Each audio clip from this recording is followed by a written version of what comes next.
नमस्कार तात्या. नमस्कार. आपलं गाव कोणतं? माचेतर तालुका महाबळेश्वर आहे की नाही.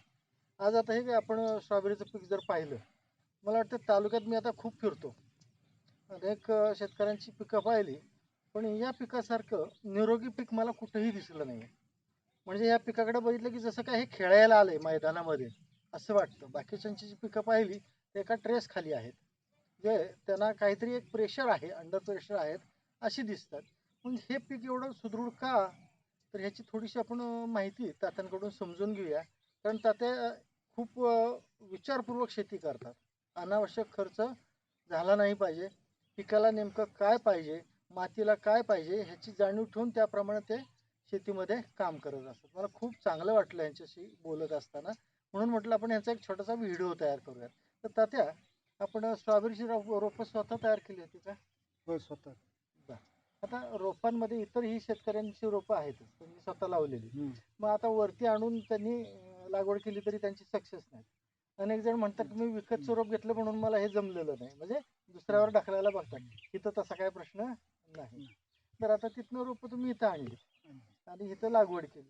आता बाकीचे शेतकरी काय करतात, अनेक प्रकारचा भेसळ डोस, सेंद्रिय खतं करताना खड्ड्यामध्ये टाकतात आणि त्याच्यावर रोप लावतात. बरोबर आहे. आणि एक 20-25 दिवसामध्ये त्याच्यावर मल्चिंग टाकतात. मल्चिंग टाकली की झाडं मरायला लागतात. बरोबर आहे. पण ह्या प्लॉटमध्ये मला एकही झाड मेलेलं दिसत नाही. नेमकं गणित काय हो?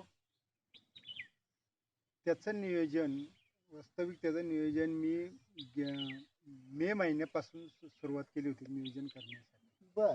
म्हणजे आपल्याला सेंद्रिय शेती म्हणजे 50% सेंद्रिय शेती, 50% रासायनिक, अशा धर्तीवर मी त्याचं नियोजन मे महिन्यापासून केलेलं होतं.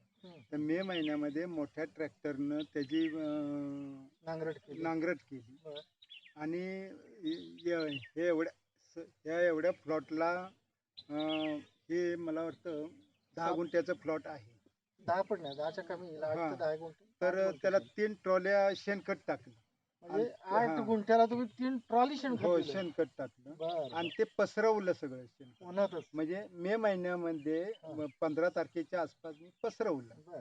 पसरवून पूर्ण वाळून गेलं. ते कुजलेलंच होतं आणि ते पूर्ण वाळून गेलं. म्हणजे ओलसरपणा जो होता तोही वाळवून पूर्ण घालवला. वाळून का गेला. बरं त्याला असं? 15 ते 3 आठवडे वाळवून असं गेलं. का वाळवलं म्हणजे जातं? त्याची पूर्ण त्याची प्रक्रिया झाली पाहिजे, त्याची बुरशी निघून गेली. हा, म्हणजे उन्हामध्ये बुरशी जळून जावी म्हणून तुम्ही ते पसरून टाकलं. पसरवून अनेक टाकलं. शेतकरी गडबडीत आणतात, खत मिसळतात आणि लगेच लागवड आणि करतात. नंतर जूनच्या पहिल्या आठवड्यात पहिला पाऊस पडतो, म्हणजेच की मृग नक्षत्राचा पहिला पाऊस पडतो, त्यावेळेला परत त्याची बैलांवरती नांगरट केली आणि ते शेणखत सगळं झाकून टाकलं त्यामुळे. आणि ते पावसाळभर म्हणजे 2-3 महिने तशी जमीन पाडून ठेवली. आणि सप्टेंबर मध्ये नंतर मग पाऊस उघडल्याच्या नंतर त्याची बेड केल्याच्या नंतर पूर्ण त्याला जीवाणूची संख्या पूर्ण वाढल्यामुळं त्याला रासायनिक डोसचा जास्त त्याला गरजच पडली. बरोबर आहे. मग रासायनिक खत तुम्ही खड्ड्याला काय घेतली होती का लागवड करताना? नाही, किरकोळ घेतली होती. DAP वगैरे असं किरकोळ, फक्त जास्त खर्च काय केलेलं नाही. आणि त्यानंतर तुम्ही रोपांची लागवड केली. मग आता लागवड केल्यापासून आतापर्यंत जर पाहिलं, तुमच्या इथं मला वाटतं किडींच्या फवारण्या पण विशेष काय झालेल्या दिसत नाही. काय कारण?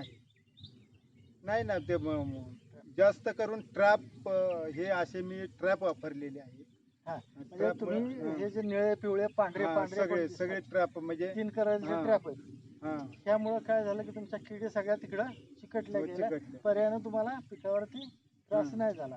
आता त्यानंतर आपण एक दुसऱ्या टेक्नॉलॉजीमध्ये आपण पुढं जायचं ठरवलं, म्हणून तुम्ही माझ्याशी कॉन्टॅक्ट केलं. आपण काय केलं की आता एक सोलर ट्रॅप आपण इथं मागवलेला आहे. त्यासोबतच दुसरा एक आपला लूरचा एक पिवळा ट्रॅप आहे, त्याला काय म्हणतात? Delta trap. तर डेल्टा ट्रॅप पण आपण इथं वापरलेला आहे. आणि सोबतच आपण हा फ्रूट फ्लाय ट्रॅप, म्हणजे 3 प्रकारचे आपण ट्रॅप, म्हणजे त्या किडीच्या भोवती एवढे सापळे तयार करून ठेवले की किडा त्यातनं सुटून जाऊ शकत नाही. पर्यायानं आपली येऊ पण शकत नाही, हो, पण अंडे पण घालू शकत नाही. पर्यायाने इथं ना किडी येणार आहे रस शोषक, ना कुठली आळी येणार आहे. म्हणजे पर्यायाने तुमचा हा रासायनिकवरचा खर्चही वाचला आणि तुमचं उत्पन्न खूप चांगल्या प्रकारे सेट राहिलं. तर हा खूप चांगला मेसेज आपल्या शेतकऱ्यांपर्यंत जाण्याची गरज आहे. आता तुम्ही हे खूप चांगलं केलं, मला हे आवडलं. आज आपण पहिल्यांदाच आता हे ट्रॅप सगळे लावलेले आहेत.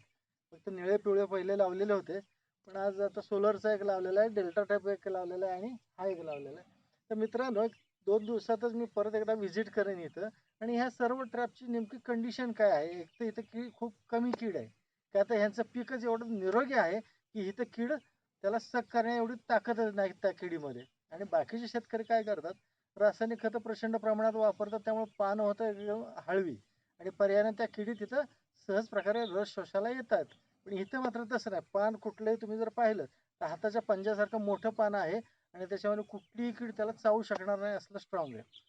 तर ह्या शेतीचं गणित तुम्ही समजून घेतलं तर असं लक्षात येतं की तात्यांनी जो काय फॉर्म्युला वापरला, उन्हाळ्यामध्ये नांगरट केली, त्यानंतर खत वाळवून दिलं, त्यानंतर नांगरट करून गाडलं आणि त्यानंतर पावसाळा झाल्यानंतर त्यांनी लागवड केली.